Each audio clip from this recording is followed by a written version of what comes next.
Screen is a bit stuck.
Oh, sorry.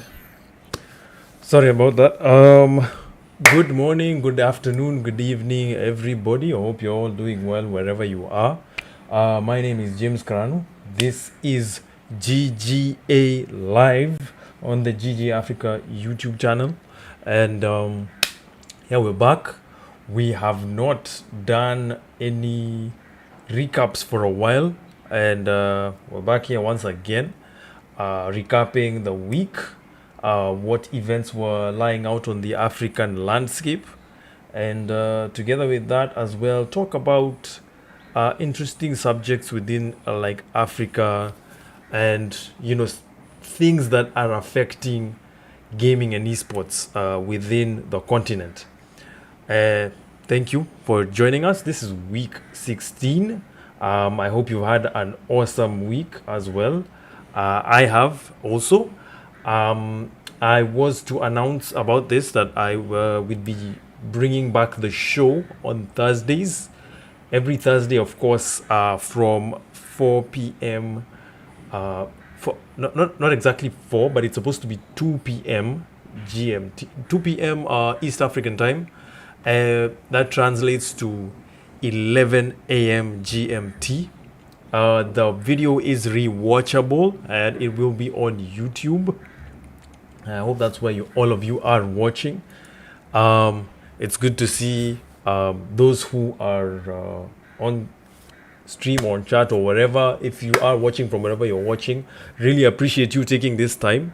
And I'd like to talk about various different subjects that are of importance to like our discussion, not just today, but for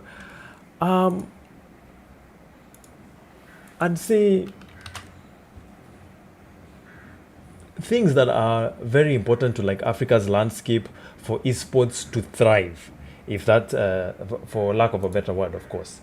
And I'm going to go direct into something that I saw on some close friends of mine in regards to discussion as in relation to gaming in Africa.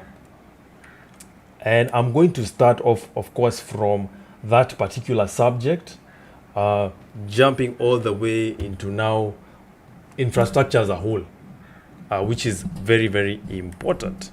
So, yeah,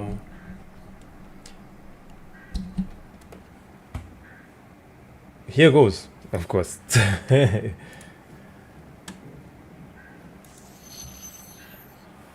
So,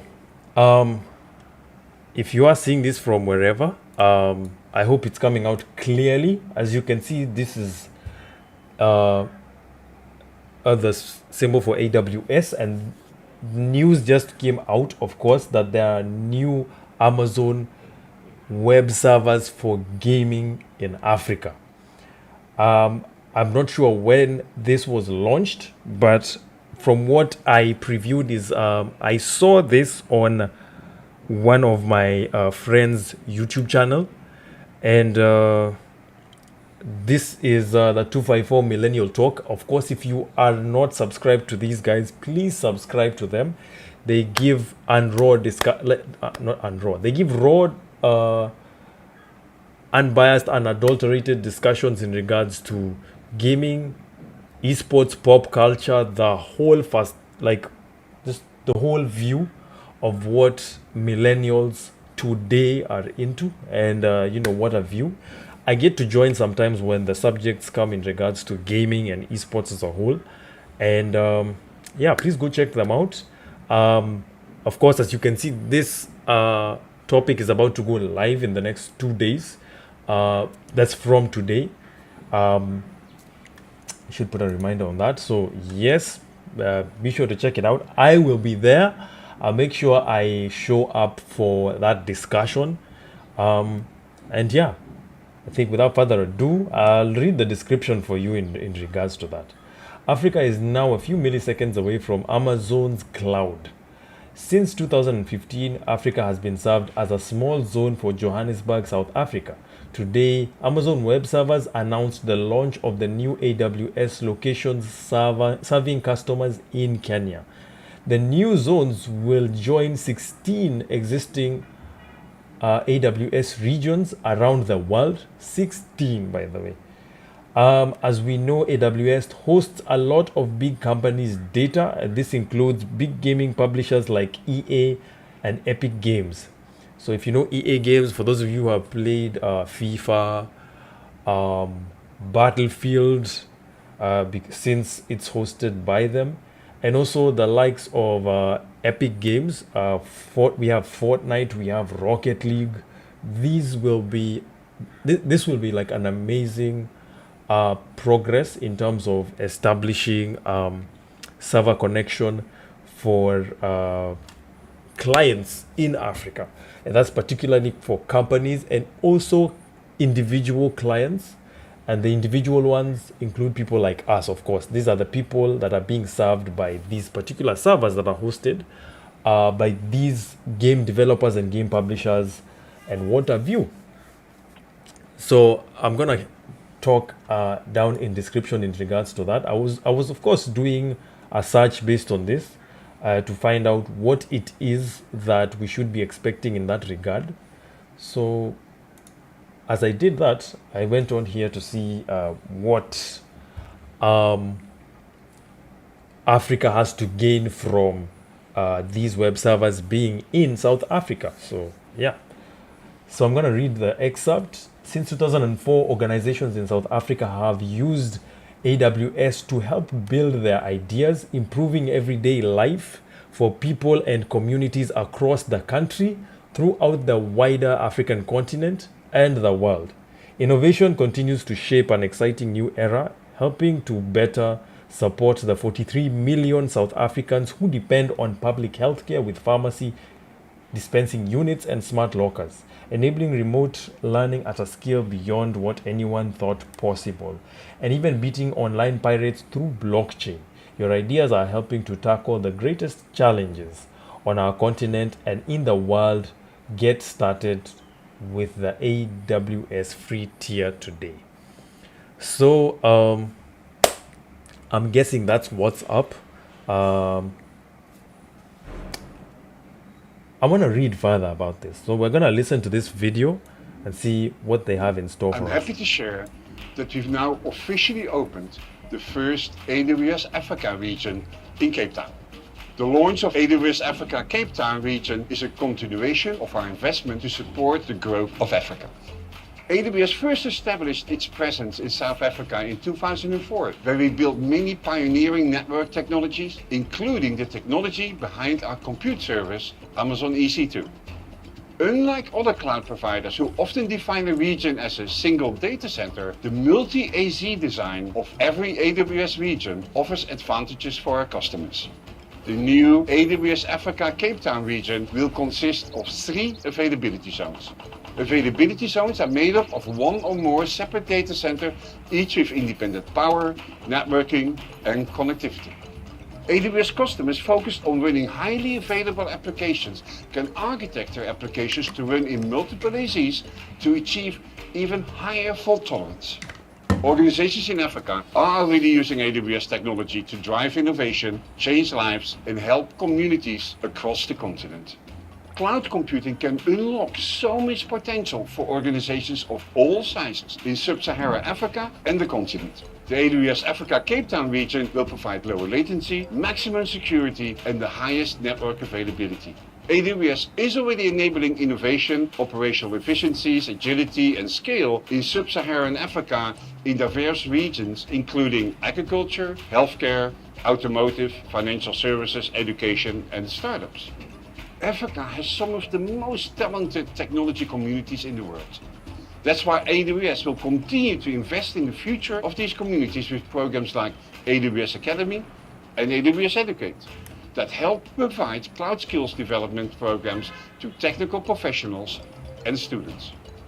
We also have the AWS ICASI program that teaches digital skills to youth from underserved communities and townships. AWS also enables startups in sub-Saharan Africa to think big and accelerate economic growth by providing startup enablement programs like AWS Activate and AWS Startup Garage. We're excited to work with our customers and our network of partners. So I encourage you to start building on AWS today.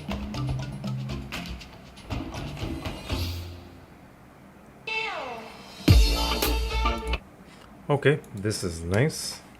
Um,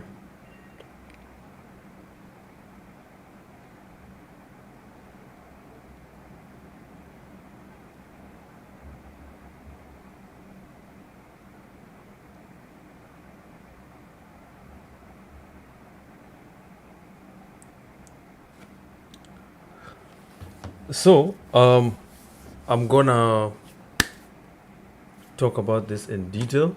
Jumping on to the next article.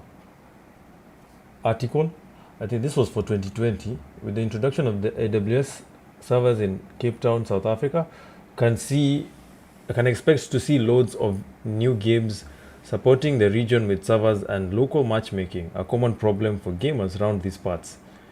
Um, Starting today, developers, startups, and enterprises, as well as government, education, and non-profit organizations, can run their applications and serve end users in Africa with even lower latency and leverage advanced AWS technologies to drive innovation. So the servers are already live. I think it's just for the game developers and publishers themselves to make use of the servers because they're available now. We would like to hear various titles being held within those servers. We've seen the benefit of Microsoft Azure servers, for those of you who don't know about them. And that's because games like Rainbow Six Siege are hosted on those servers in South Africa as we speak. And we have been able to see the benefit of people actually having to play on those servers with low latency. And it's really helped us with try to advance in other ways we know that we can build the gaming and esports landscape for Africa itself. We've seen the likes of the Meraki Major. These are tournaments, of course, that have been hosted on the servers. We've seen the Meraki Major. We've seen the Medal State. There was the Asus ROG tournament that was there last year. That was huge. It had a prize pool of like 1 million rand, if I'm not wrong. We've seen also PSG hosted also last year. There was a Rainbow Six tournament that was hosted last year by PSG. That's Pro Series Gaming. That's done here locally in Kenya. So they did like an African-wide tournament to see who the best team will be, or that was at that particular time. And a lot of other tournaments and events that have been held by different tournament organizers and stakeholders within the industry just because of what? The availability of this technology and these servers in Africa. So a lot of them are being hosted, if not all, they're hosted in South Africa, like Microsoft Azure, is it Azure or Azure? Azure servers in Johannesburg, South Africa. As you can see here, AWS is going to be hosted in Cape Town. So it's within South Africa once again. And it's good to appreciate the fact that now players within the African region can be able to access this technology and benefit from its presence. But my issue comes where there are countries that still suffer from the lack or just the distance of these servers being in South Africa. And you can bear me witness because right now, people in countries like, for example, East Africa can benefit very well from the servers being in what? In South Africa. Like, particularly Kenya. Kenya is in a very strategic region and what have you, because the thing is, Kenya is not landlocked, number one. So we have direct connection to fiber optic cables undersea in various regions in the world, the likes of Europe, the likes of Asia, and what have you, just to mention a few. The other thing is that we have access to these servers and fiber optic cables, so our connection is prior, if not the best, in the continent. Because right now, as we speak, and I'm going to search for this in particular, let's see, Kenya fiber optic cables. So yeah, I'm gonna go into that. This being on the East African newspaper or news blog, what have you? Kenya unveils the $399 million internet cable hoped to unlock the digital economy. And bear in mind, the digital economy includes guys like us. So, just to begin, I'll read what is on like the summary of the whole thing. The launch of the Pakistan and East Africa Connecting Europe, that's PEACE, those are initials, the PEACE cable on Tuesday comes at a time when the country's internet economy is rapidly growing thanks to digital transformation acceleration occasioned by the COVID-19 pandemic. And that's true because one of the countries that really benefited from enterprises and businesses being on like the internet is Kenya. And it came at a time when Kenya had like a good number of fiber optic cables because like there were two that came up to begin with, and I can mention just a few before I start. Let me go. I had these notes written in particular. So for Kenya, the first fiber optic cable was the TEAMS, that's the East African Marine System. The second one was EASY, the East African Submarine Cable System, that was run and managed by Seacom. And then there was the Lion 1, the Lower Indian Ocean Network, Madagascar to Kenya. So that's Lion 1, Lower Indian Ocean Network. Then there was Lion 2 as well. I'm not sure where exactly this one was running from where to where, but of course Kenya was the biggest beneficiary here. We have the DARE 1, which is the Djibouti Africa Regional Express 1. And then now the sixth fiber optic cable being the PEACE cable here. So continuing with the summary, as demand rises for cloud storage, heavy internet content, streaming, e-commerce platforms, e-learning apps, telehealth systems, fintech innovation, and online businesses, the new cable is expected to offer additional broadband to the national fiber backbone network. The $399.9 million, that's US dollars, cable connects Africa to France and Pakistan through the Europe-Asia route, providing direct connectivity to Asia, which is expected to reduce communication delays between Africa and Asia. And that's very, very important. And that's because right now, most of our connection is directly to Europe and also to other countries within Africa. As you can see, other countries that have benefited, of course, in Africa from this include Djibouti, because like we have one direct route from Djibouti all the way to what? To Kenya. I think other countries that have also benefited from this as well in Africa include Madagascar from the Lion 1 and probably Lion 2. I'm expecting that it does give like a redundancy connection to that country. We're yet to hear other countries that have benefited from that because, as you can see, Kenya, Uganda, Rwanda, Tanzania, and also other countries thereabout, Burundi probably, Zambia as well, they are on the beneficiary, they are beneficiaries of these cables. But the problem comes whereby internally the individual country's infrastructure does not support the connectivity or the data that is coming from those cables, because internally you find there are countries that still have poor internet infrastructure. So you find countries, for example, like Zambia. I'll give a good example. We have there are routes from here to Zambia, of course. But the thing is, Zambia doesn't have a good network connection to Europe. If you can compare it to South Africa and Kenya as well. There are also other routes in Europe that Kenya still has issues in terms of latency. As opposed to South Africa. And we have a good example is West Europe.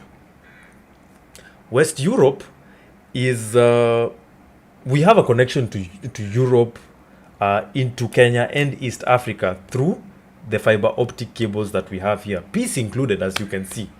But the issue comes where there are particular countries that don't benefit from this connection. For example, in Rainbow Six, When I play in Western Europe servers, I get a connection of like between 100. See, I get even 200 ping, to be honest. 200 ping in terms of latency. Whereas someone in South Africa can get roughly 180. So, what does that tell you? There seems to be a problem with. There's a latency problem in that connection in Western Europe when you compare Kenya and South Africa. And that goes also as well for other countries, because you see a country like Zambia, internal infrastructure within the country, they get 250 ping to Western Europe. So, as you can see, that is a problem. There needs to be, like, that needs to be fixed in one way or another. Otherwise, if it's not, other countries are bound to suffer in that regard. The technology has been brought to us, yes. But the thing is, internally, we don't have the right infrastructure to support what we are being given to us. So I think that needs to be taken into account. I do hope that we have a proper connection to Western Europe as time goes, because that ping is extremely high. The other thing also is that internal infrastructure, where I want to discuss, is the internet service providers that are giving us this data. So the internet service provider, that is the ISPs, all of them have specific routes that they prefer using. So that what? Wherever it is that we're surfing from, when it uses that route, it goes where? Much faster.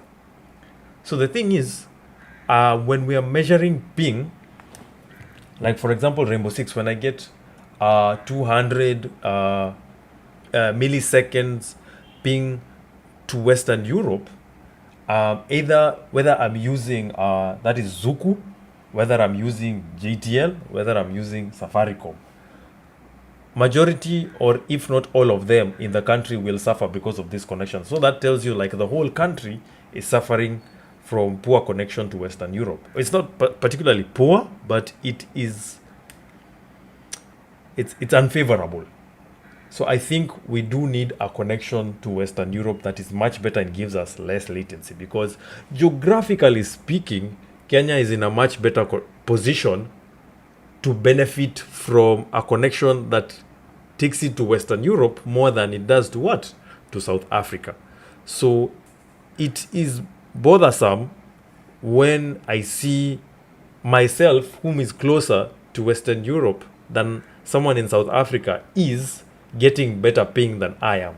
So that needs to be checked out. I think Africa does suffer from poor infrastructure internally. And I'm starting, of course, with what? With internet in particular. And also servers as well. So the infrastructure is there, and it's been brought by the particular parties that would like Africa to benefit. But now there are other areas that are suffering as well, and that's the internal infrastructure that we have. That includes the ISPs that are giving this internet connection. They use preferred routes to give this connection to their clients. And in the end, the preferred route most of the time is influenced by the what? The mass majority of their clientele.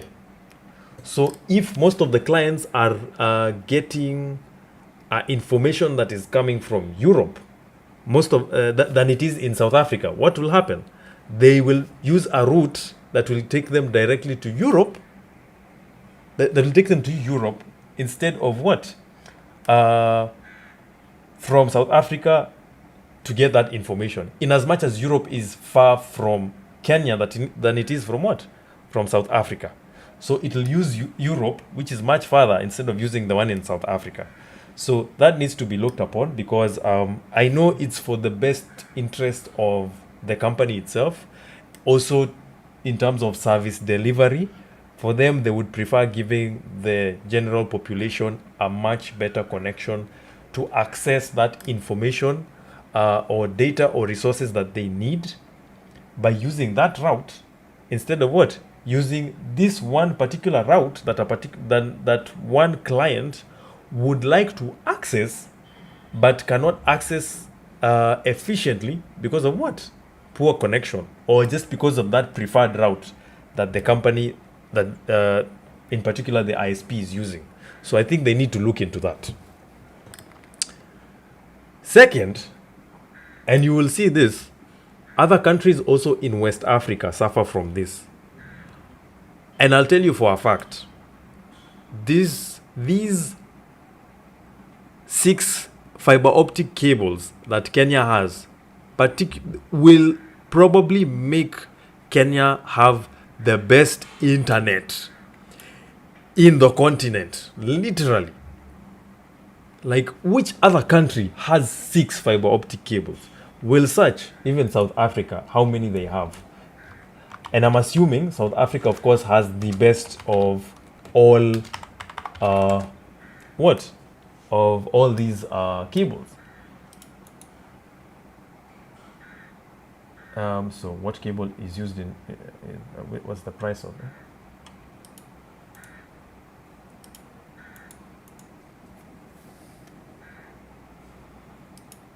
Many possibilities. Okay, just a minute, because I'd like to hear how many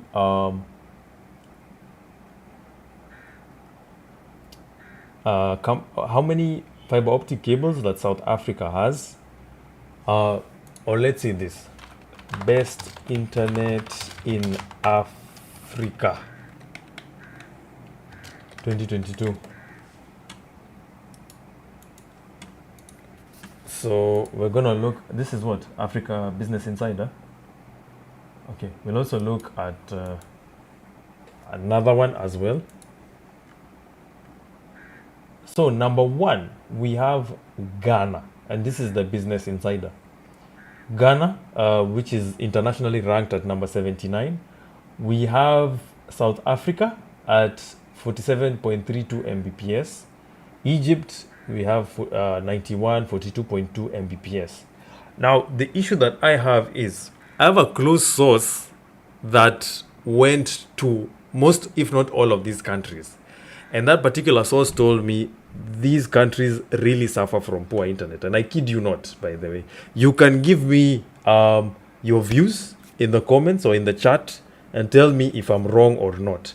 This might be true. Which was this? This was 2022, huh?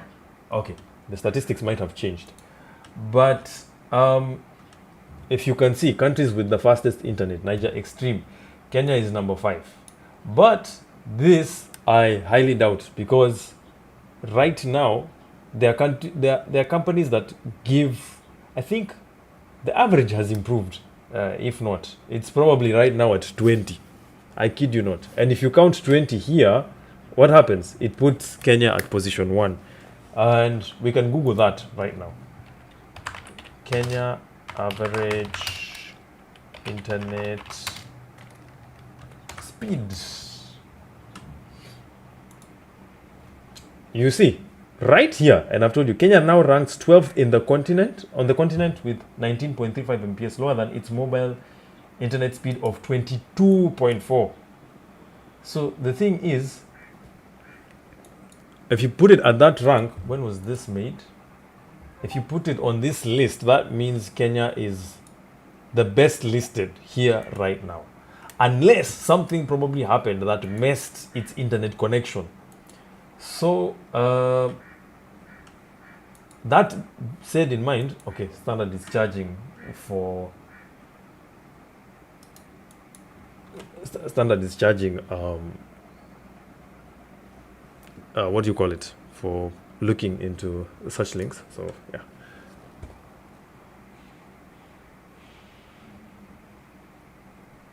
so where is that?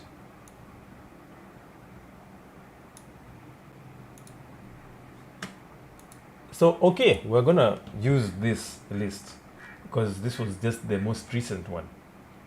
On fixed broadband speeds, Ghana is ranked number 1 in Africa and 79th globally.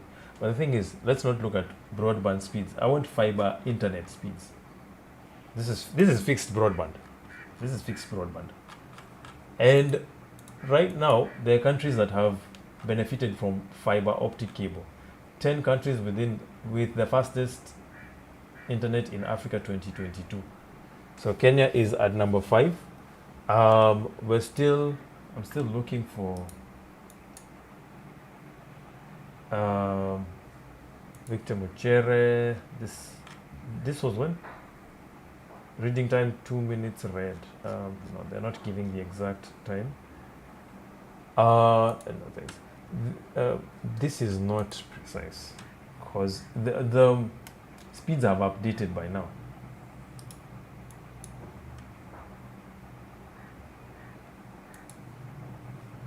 Just hold up. There's a place here that says Kenya is ranked behind Rwanda. I highly doubt that.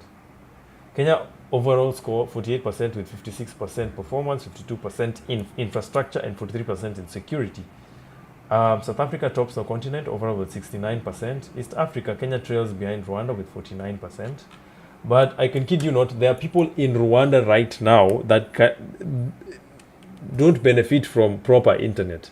And particularly, I can tell you this. Have you ever seen anybody in Rwanda playing on any servers whatsoever? I've never come across gamers actively playing that come from Rwanda. And I don't know whether it is because of the fact that the national language is French. But the thing is, that's not it's not an impediment to begin with. They can still benefit from this the fiber optic cables that are within, like, that have been given around Africa. But the thing is, I've never come across a gamer in Rwanda that says that they have good internet connection. And if at all that, I don't think I've come across any gamer in Rwanda in particular. I know they're there because I've heard they're there, but I've never seen them. I would like to hear about them. And of course, if you do hear about them, please give us those links in chat or in the comments after the live stream goes off.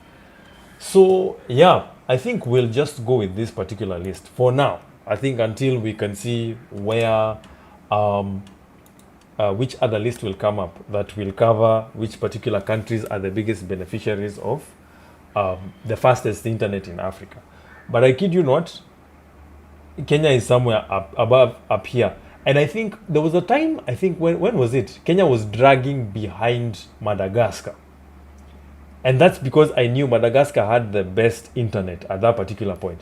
And then also at the same time, it depends which ISPs are offering internet in that country, because the country can be benefiting from the fiber optic cables or the infrastructure that is going directly into that country.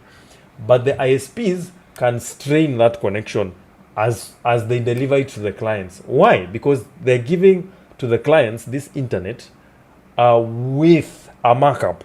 So bear in mind, these are businesses and they want to make a profit at the end of the day. So they'll make sure they give you as less bandwidth as possible to make sure that they get a profit out of it.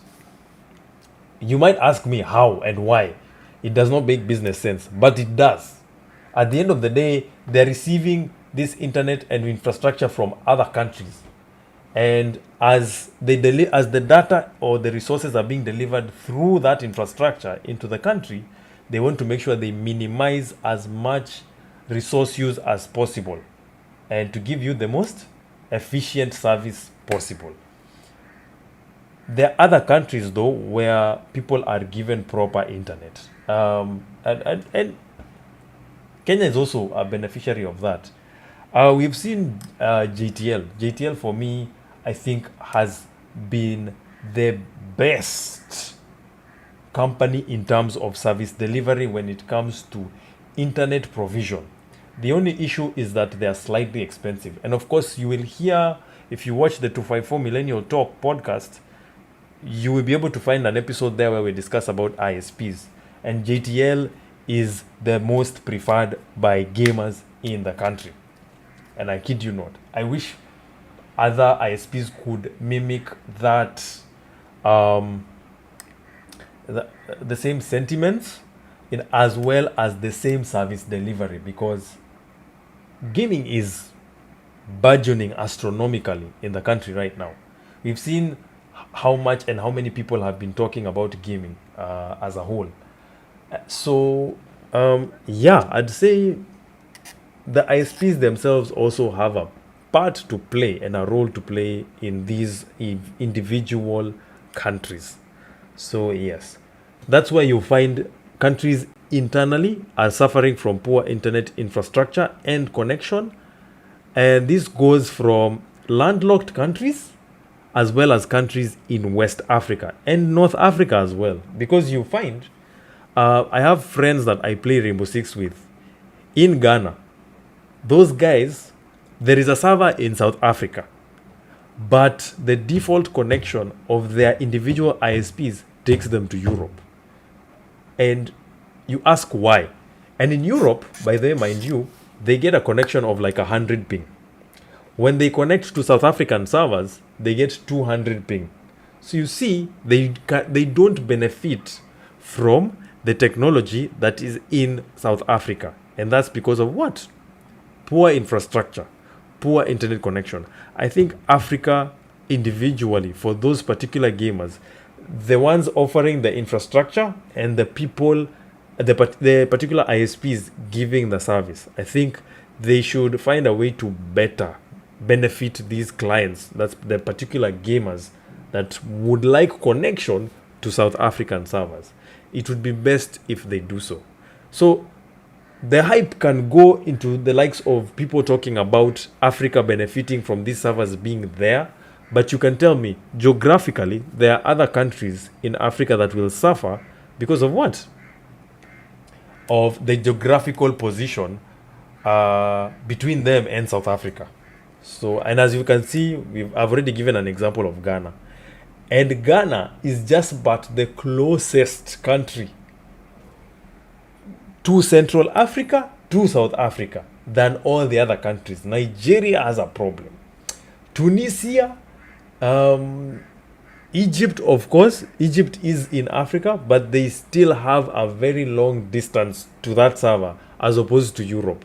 And that's why you see Egypt particularly participate in what we call UAE, or what we call the Middle East and North Africa region. They don't count themselves within the African region particularly. So it's what we call MENA. So Egypt count themselves as MENA members. And they particularly focus on that region only. So it is within Africa, but they don't count themselves within Africa when that discussion comes up. So yeah, I think that is the issue that we have. And pushing forward, I want to highlight also other areas in terms of infrastructure. The other problem that we have is electricity. Africa suffers from electricity problems. The number of blackouts we see in individual countries in Africa is bothersome. Us here locally, I'm in Kenya, we have what we call Kenya Power. Kenya Power, imagine having a gaming event, whether being hosted online or offline, and the electricity goes off because of either a blackout or just something just happening, or power rationing or something of the sort. And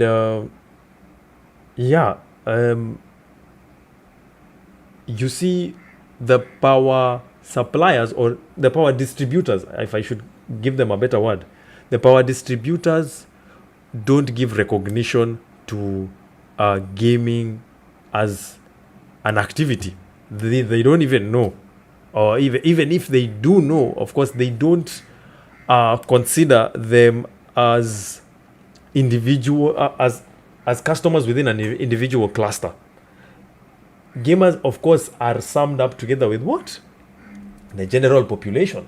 So whatever it is that you're using, or in your devices, or in your houses, or your homes, all of you are what? You're bundled up with the general population. So when the electricity goes off, you also suffer together with everybody else, which is very sad. And, globally, other countries, when you see they are hosting their events, you won't hear of electricity blackouts or anything of that kind. But that's a problem that really bothers Africa. And the thing is, we need to find ways for what we call power backup so that we do not suffer from the power distributors either losing power, or maybe something just happening that ruins that particular event. And in South Africa, we have the likes of ESCOM. I've heard of people complaining about what we call load shedding. And this happens a lot. Every year, you will find South African gamers complaining about electricity problems. It's what we call load shedding, but of course, in other parts of Africa, it's what we call power rationing. They cut the distribution of power to a particular area so that other areas in that country can benefit from what? From that power. That's because the demand for power or electricity in Africa it's huge. It's very big. And you find there are particular parts within Africa that suffer because of lack of that electricity. So, in particular, when an event is being hosted and the electricity cuts off, you find what? The event suffers because of lack of electricity. So, that is another drawback to the progress that we have in Africa. But I think as of now, the individual tournament organizers or event organizers need to find ways in which they can find backup for electricity so that their events do not suffer. Finding this backup is very difficult. It's not very difficult, but it's a hurdle. It's what I call a major hurdle. I think putting it together with infrastructure. So the stakeholders that are out there, if that also distribute power, if they can be able to support these events, it can be able to go very far in seeing the success of esports and gaming in the continent. And I think that is just but a few of the various areas that infrastructure is needed so that it can really work well for Africa. I think there are also other areas in terms of infrastructure. That's only like the physical infrastructure that we're talking about. There are other areas as well. There is, of course, things like there's social infrastructure in regards to how we are sharing or the number of people that have access now to this internet in particular, or this power and what have you.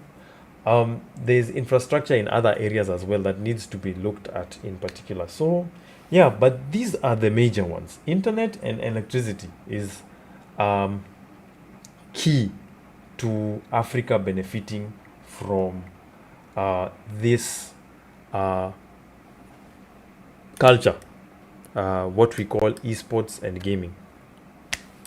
So, yeah. If there are any I know I have not touched, you can of course tell me in the chat or the comments below after the live stream ends.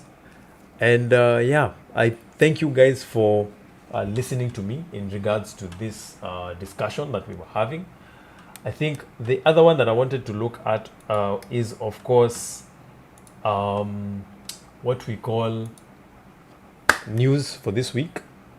I'm going to go down slowly and give you the what you call it, the breakdown of all that. So I'm gonna start with the events for this week. I just saw somewhere that where is that? Nodwin Gaming, yes. Africa, this is your chance to compete for the best of the best. PUBG Mobile is yet to come again with a prize pool of $15,100 US for the Umzansi Season 5 event. So if you are there, make sure you turn up and register. If you have a PUBG mobile team within Africa, please make sure you show up. I've known Nodwin Gaming and the Umzanzi Esports League that they host to be, I think, the most Pan-African and culture friendly for most, if not all, countries in Africa. And that's why I really love what they do. And I hope they keep on going. So, yeah, if you have a PUBG mobile team, please make sure they register for this event. Of course, $15,000 is no little prize pool. That's a lot of money. So make sure you show up, my guys, and, benefit from and have some fun at the end of the day. The other one as well, I think, have not checked out is, oh yes, by the way, the ATK Esports made it to the North American Open Qualifiers. That's for the IEM in Intel Extreme Masters. That's in Dallas. So all you Africans out there, ATK, of course, is a South African organization. Please make sure to show up in numbers and support them. I know I will. So, yeah, it's really good to see African teams, benefiting from we would like to see our African teams participating in very large events, and this one being just but a few of many that we see and fan for. So, yeah, come in numbers and support ATK for sure. Together with that, we have the All-Star Gaming event being hosted by Incredible Connection. They announced that they had to push the event to Friday, 22nd April. That's for Fortnite. They call it the Fortnite All-Stars Qualifiers. And that's because of load shedding, as I had spoken of, load shedding being now one of the biggest bans for esports. They have to fix this in particular. And so it's been moved. Make sure you go check it out. The qualifiers start at 8 p.m. SAST. That's South African time. And that is 6 p.m. GMT. That is global time. So make sure you show up. If there are any streams, we will make sure to share them. I'll make sure to share them on my Twitter handle. So yeah. Yes, that is right. As well as that, we have ACGL hosting their Matchfinder tournaments that they do every week. Please make sure to show up. As you can see here, the Matchfinders are available for Mortal Kombat 11, Tekken 7, and Street Fighter. The focus is on FGC, of course. So make sure you turn up. If you're an FGC fan, register on their website. It's acgl.co.za. And turn up in many numbers in particular. So another one is S-Pro Gaming. That's in Kenya. They are hosting the the E-League series for what we call the Maesto League. This is season 2, and the various estates that are being told to join up are within this order. We've seen many. What they do here is that gamers from each and every estate in the country register to participate for that event. Then they have an all country event where the best in every estate is called to do what? To participate with each other and see who will be the best gamer in the country. And this particular game is FIFA. So yes, please bear that in mind. This is FIFA. Registration, of course, as you can see, is 150 bob. That's 150 Kenya shillings. That's right about almost $1 and something, which is very fair, especially for the gamers in the grassroots. They can be able to access this, and I think it makes it very fair, so that we can see that being that little, we can be able to find out who the best FIFA gamer in the country is. So yes. Um,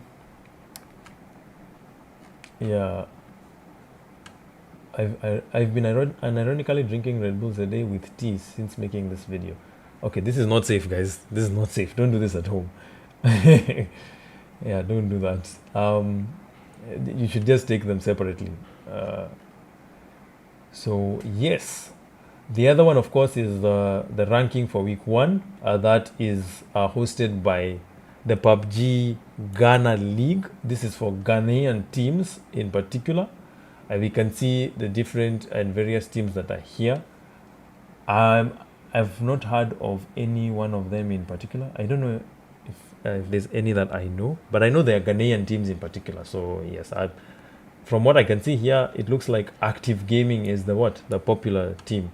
So yeah, make sure you show up for that. I I don't know if there are any live streams, but if they do, please, anyone within the Ghanaian circuit, please let us know in the comments or in the chat. Yeah. So yes, I think that's that. Oh yes. This as well as ACGL is hosting, of course, the Call of Duty Vanguard. What do you call it? The 2v2 cash grabs, if I can call it that. I don't know if it has a better word. But yeah, they have the cash grabs. You can go to their website on ACGL or check out their Twitter and click that link. And of course, benefit and see what lies in store. I don't know if there's any that I have missed. Ah, yes. Everything you need to know about the ABSA Gaming Festival. Enter and see how to navigate. So yes, ABSA Bank, that's Allied Bank of South Africa, is hosting a gaming festival in South Africa. So you can be able to check out this on Tech Girls. What's it called? Tech Girls blog. From here, what I can see is that there are events for FIFA, there is Fortnite and Apex Legends with different, I think with similar prize pools, all of them being 20,000 Rand. 20,000 Rand, I think that is, what is that? Is it around like 1,400 US dollars, thereabout, if I'm not wrong? So, yeah. So, I think that's it. Just a minute. Hold up.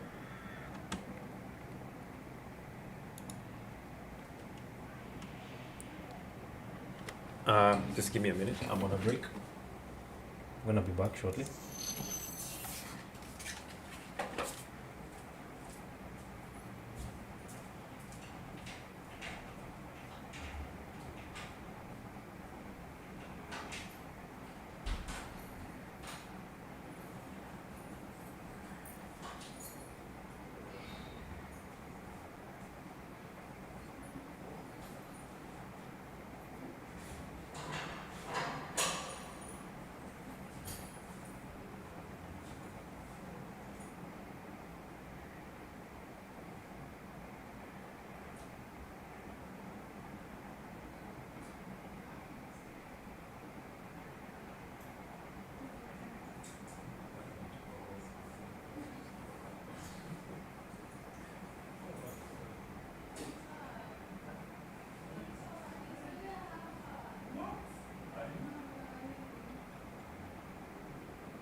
Yes, back without my glasses. So yeah, as I was saying, Absa is hosting a gaming festival for various events for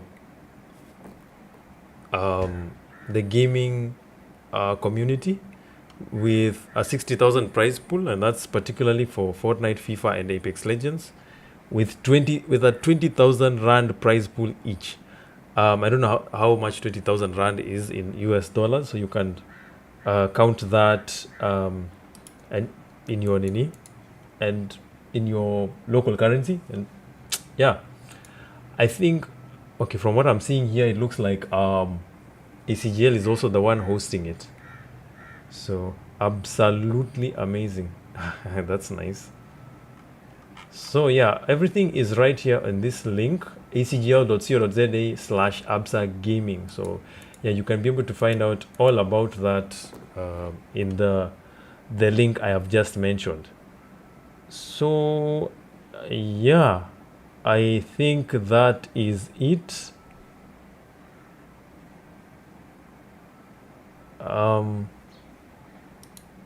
Let me see this. This looks like an esports team in Ghana. I'll see who they are. Yeah, I think that is it. I don't think there's anything else I can add there for the week. I've gone 15 hours in, and that's a wrap. There was a retweet I think I did some time back. There's a team that just won. What is it? Yes. It's time. We've waited a long time for this. ESL. I think I don't know if this is the intermediary league or something. There is a South African qualifiers for each of these regions: EU, NA, ZA, and SA. So yes, make sure to check that out. And that is for the ESL Challenger League, the one in Valencia, the one in Melbourne and Rotterdam, which will be in these individual dates listed here. So it's honorable to see that my colleagues all the way in Goliath Gaming had mentioned this, so that at least all the other African teams can participate. But we know because this is for a ZA qualifier, I think the teams must be South African, unless I am incorrect. I think that has to be noted. Yeah, so it's my hope that we can get that sorted out. Also, Monkey M750 won the Red Bull Solo Q1v1 championship. That is Monkey from Anubis Esports or Anubis Gaming, and will represent MENA, not North. They're saying North Africa, but most likely it's going to represent MENA in the United States Esports Championship. So good luck to him, and we wish him all the best. If there is a way we can find that link and watch and support him live, we will. Please make sure to shout that out if you're watching Anubis Gaming. We'll really appreciate that. So yeah, I think that's a wrap. The other one, of course, is April 9th. What was it? Spartan GG won the ROG 4 Invitational. This was for Call of Duty and Vanguard, of course. And a big congrats to them. I know this is like a week plus ago, but it was in order for us to, celebrate them and appreciate the work that they're doing. So, yes. Other than that, let me see if Telkom are hosting anything. As you can see, March 24th, that was like a month ago. You can see Telecom VS Gaming, they are hosting a CSGO League as well as FIFA 21. I think it's supposed to be 22, and Rocket League as well. So yeah, I think it's in order. If we can watch all these, and yeah, I think that is it. If there is anything else to mention from all these individual uh, tournament organizers or any events whatsoever. So yeah, so I think I'm gonna end it there, guys. Thank you so much for showing up. If you haven't, please follow me on my Twitter handle and also all my other social networks. As you can see, they're mentioned here on my Twitter banner and also in the description below as well on this live stream. You can go check out all my links. I really appreciate you guys coming here and sharing with me discussion and talks about subjects that are affecting Africa as a whole, and also going down and briefing all the news and highlights in events that have happened over the course of the week. And yeah, with that, I shall end it there. Guys, I really appreciate you coming through. Once again, I do mention I will be doing this recap live stream next week on Thursday. Then I will be back on Monday.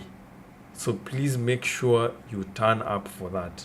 So I decided to do this on Thursday, I think because I was invested in other projects. Remember, I was doing my, if you go to my personal YouTube channel, there's the esports manager series that I was running to kind of show people what I do, what I should do as an esports manager in a virtual world and how I should handle or manage my team.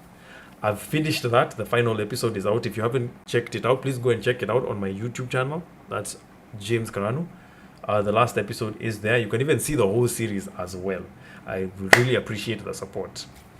With that, also, please do not forget to follow the Esports Africa list that I've made courtesy of GG Africa, and that's culminating all the big and important stakeholders within Africa that are making a name in esports.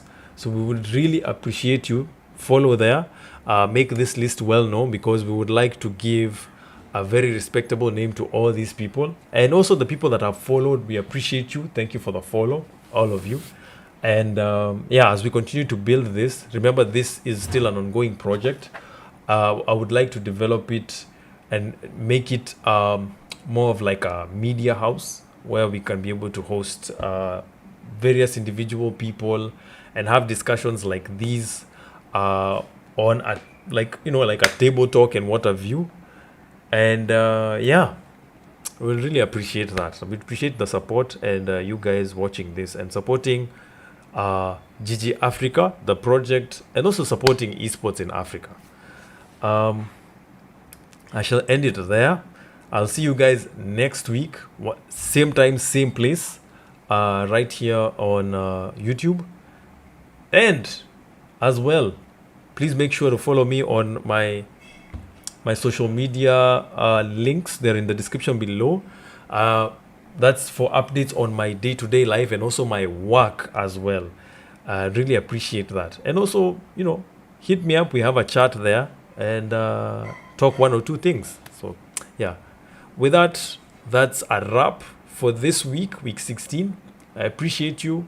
Take care of yourselves, and GG Africa, and peace.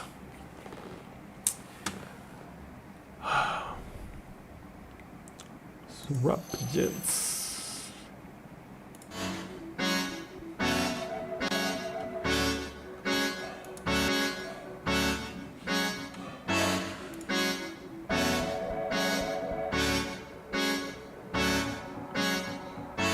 I came here to push for the possibility, push an African server. Wait, just before I finish, Samuel, there are African servers for various games already. Uh, let me bring myself back on screen. Huh? Sorry. Samuel, there are already African servers for various games. We have servers in South Africa for Rainbow Six Siege. We have for Rocket League. We have for Call of Duty. I'm not sure about Warzone, but I'll say Call of Duty, and in particular Vanguard. I think they have servers in South Africa, as well as the very popular CSGO. CSGO has servers there. So these particular 4 games have servers in South Africa. I know people in West Africa have issues connecting to South African servers because of the geographical proximity of these countries with respect to what South Africa. So that's an issue. It's what I was discussing, of course, in this particular live stream, with the hope that, of course, there are other people that will discuss about this and see and have a discussion also in other platforms of how they can improve the infrastructure in Africa. So hopefully the various stakeholders can do something about it and put servers that can give all countries in Africa proximity and access to, because the population in Africa that play video games is very large. So you can imagine all Africans in one server. That would be really, really big and powerful. We can be able to bargain for literally anything. And just to finish that off, I think that's what I had to mention. So we have servers for these 4 games, but they're all in South Africa. Hopefully we can get them somewhere in Central Africa, thereabout, so that everyone can be able to benefit from that. So yes, that's that. By the way, played against you in my early R6 days, UG versus Kenya. You all gave us a wake-up call. Yeah. By the way, I remember that. Because I know Kenyans have been playing Rainbow Six for the longest time ever. Right now, they still do. We still have a few, but most of them bundle themselves up with South African players so that they can play together. And we see them playing, of course, in South African servers, in European servers, in UAE servers as well, because UAE already has servers for Rainbow Six. Please note that. So yeah, but we would like to populate the African servers. So guys, please come in numbers in these servers. If you can't, of course, we can find ways where we can play together. And in the hope that whoever is seeing this message and that is a big stakeholder in the industry, or whoever that are watching, can be able to help us and put and give servers and infrastructure better proximity to all these other countries. So yes, yeah, that's it. It's a wrap. Peace. GG's. That's all I was here to say. So yeah.